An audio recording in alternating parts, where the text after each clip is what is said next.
let's take another look at conditionals.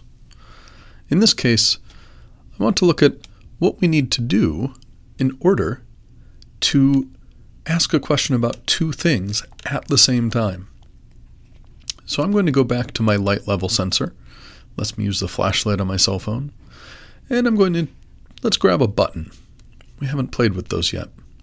I'm going to grab the block that lets me ask, was a button pressed since the last time I looked? So the first thing I'll do is I'll go ahead and rename my variable. I can give a variable a name right here. Keep in mind that if there was another variable with the name item, it would just be renamed right now. But there you go. So I'm going to set my light level variable to the reading of the light level sensor. And I'll come in and I think I'm going to grab an if-else block. I'm going to ask if button A was pressed, then let's turn the light ring red. Otherwise, let's see, I might want three things here. Otherwise, I want to do if the button was pressed and it's bright.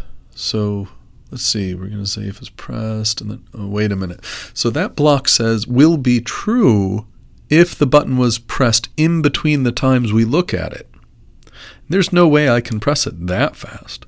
So it's really important that I define a variable that captures whether or not the button was pressed since the last time the Circuit Playground Express looked.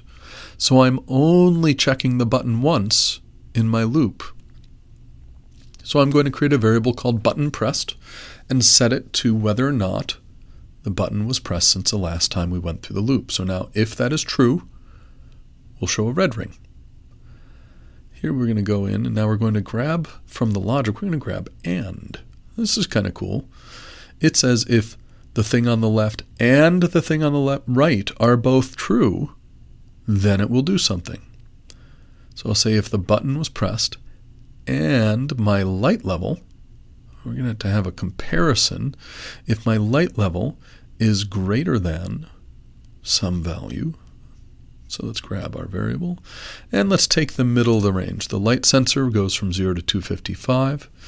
So if the button was pressed and the light level is greater than 128, let's show a white ring.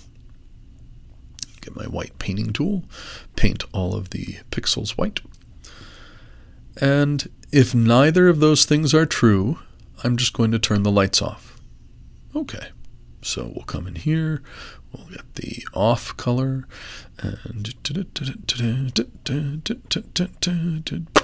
all right. So let's play with it in the simulator. I push the button and I get a red ring. Cool. Now I'm going to make it dark. That's correct. If I make it bright and I push the button, I should get white lights. Push the button and it's light, I should get white lights. Okay, so if the button is pressed, it turns red. Else, okay, the order matters. We have to check if the light is greater than 128 and the button was pressed first, so that we click and we say, oh, look at that. When it's 128, it's below. So now the colors have changed, sort of. So if it's bright and I push the button, the first condition is true, so it turns red. There we go. If I make it dark and I push the button, the second condition is true, so it goes to the else if button pressed. All right, and I'm just flipping it back and forth to test. And then the lights are off otherwise. That's pretty cool. It's now doing what I expect. Let's send it to the CPX. Find out, does it work on the real thing? I can't stress enough that testing on real hardware matters. So here I'm pushing button A. I am getting a white light, which means that it must be dark. So I'm going to get my flashlight, which is serving a critical role of keeping the CPX from flipping over. I will turn on the flashlight. I'm going to bring it in. You'll see it here. And so now when I push A, well, it must still be dark. So I'm going to bring the flashlight closer, and there we are. The button was pressed and the light level was above 128.